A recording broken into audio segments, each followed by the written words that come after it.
This is the Metro Mass Transit's main office here in Accra. In the wake of the fuel prices, there are many conversations about an effective public transport system. How effective is our public transport? The corporate affairs manager of Metro Mass, George Krobia Santi, to discuss with him how this place is being run, whether they have an effective fleet, what challenges do they have? We know the kind of situation we all find ourselves these days, and the rampant increment of fuel and petroleum products prices is affecting everybody. It's affecting travelers, it's affecting everybody, market women and what have you. So it's about time we need to pay serious attention to public transport such as ours. And for instance, in Metro Mass, since these fuel prices started changing, we've not reviewed our fares. It is now that management we are looking forward to actually also up our fares a bit so that we can keep the company running. Because other than that, there's no way we will be able to keep the company in business. Within this year alone, there have been, like, if I'm not wrong, fuel or petroleum product has changed for like consecutive number of times, not less than 5 times.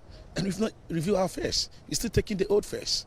And when, most times when people are talking about transport, we make it appear as if we are only affected by a change in prices of just fuel. Fuel is just one component of our operation.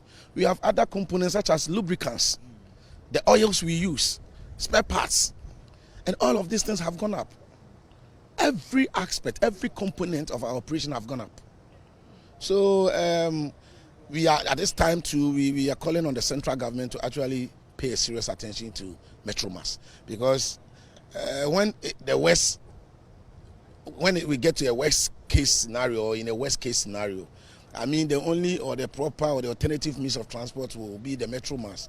But in the current situation we find ourselves, it becomes extremely difficult for us to keep in business. Seen a lot of these buses that are grounded. I mean, how many of them? No, you don't just say they are grounded. Probably you may need further clarification to it. We have classification buses that are at the workshop. Some are for minor faults, some are for routine maintenance, and for us, as part of our operational guidelines, anytime a bus comes from road, we take the bus to workshop to actually check the other parts to see whether the bus is fit for the road before we put it back on the road.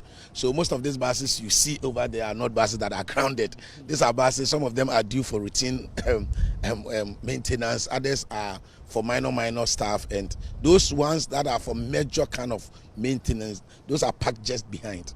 And most of them, some of them are not even parked here, they are at New Plan. The increases in fuel as well as spare parts and the others, how seriously is it affecting your business? It's seriously affecting our business. This one, I wouldn't like to mix words. Like, I just don't want to downplay the impact it's getting on our operations. It's not easy at all. We are already having a policy that requires us to charge from between 25 to some instances 50% less. And it's a matter of policy. We are a pro-poor initiative. We are not in for profit. We are not charging competitive fares. But at the end of the day, we are supposed to also break even so that we sustain the business. But as it stands now, we are not making even a quarter of what we pay for fuel. And I know in the coming days, if you should hear Metro Mass increasing our fares a bit, I believe that our cherished travelers or the commuting population should not be worried or be surprised, because since we started with this increment of fuel and other petroleum products, Metro Mass we've not increased our fares. In fact, the last time we increased our fares, if I'm not wrong, it's almost 2 years now. And it's not a matter of as if the managing director doesn't want to be competitive or he doesn't like to get money. But, we cannot just wake up one day and increase our fares just like the GPLT and other private people can do.